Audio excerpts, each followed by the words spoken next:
Assalamualaikum warahmatullahi wabarakatuh. Perkenalkan, nama saya Kamal Ramadan dari kelas 11 MIPA 3, nomor absen 22. Simak penjelasan saya mengenai Indonesia sebagai poros maritim dunia.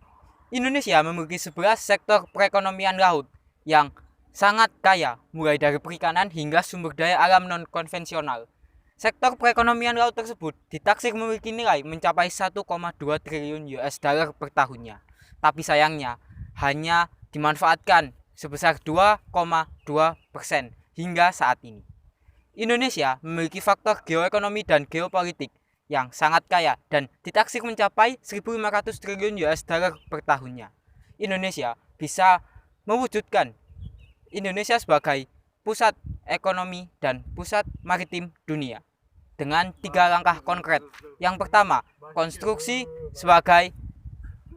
Indonesia sebagai poros maritim dunia bisa diterapkan dengan menerapkan 5 langkah. Yang pertama, penegakan kedaulatan NKRI. Yang kedua, pembangunan ekonomi. Yang ketiga, pelestarian sumber daya kelautan. Yang keempat, ada peningkatan iptek kelautan. Dan yang terakhir, ada peningkatan budaya maritim bangsa. Hal itu bisa ditempuh sebagai langkah untuk mewujudkan ekonomi yang maju, sejahtera, dan juga berkualitas. 10 tahun yang lalu kita masih 2009 Mas ya? kurang lebih.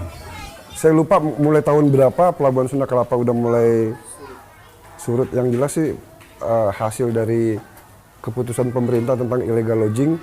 Ketika kayu udah nggak boleh lagi dengan mudah diangkut, nah itu udah mulai turun.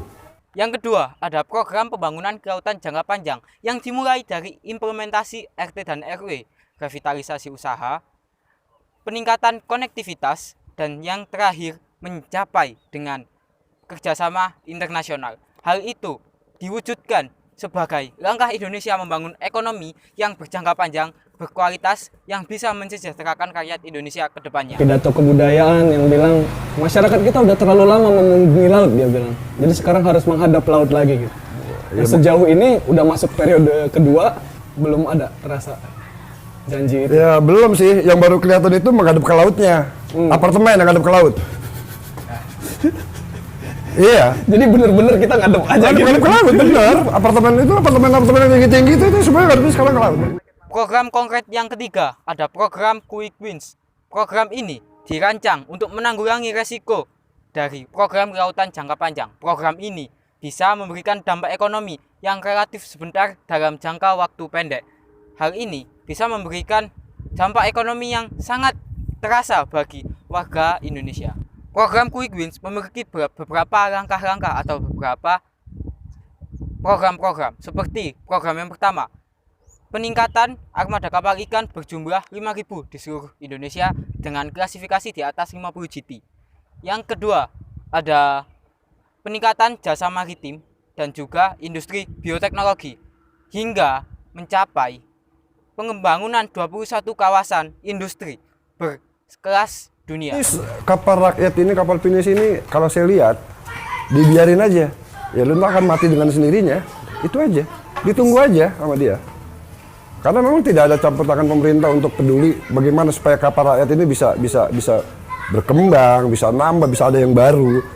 Karena regulasinya memang nggak ada. Saya nggak tahu 10 tahun ke depan masih ada nggak tuh? Habis. Sedih kan? Mau nangis saya.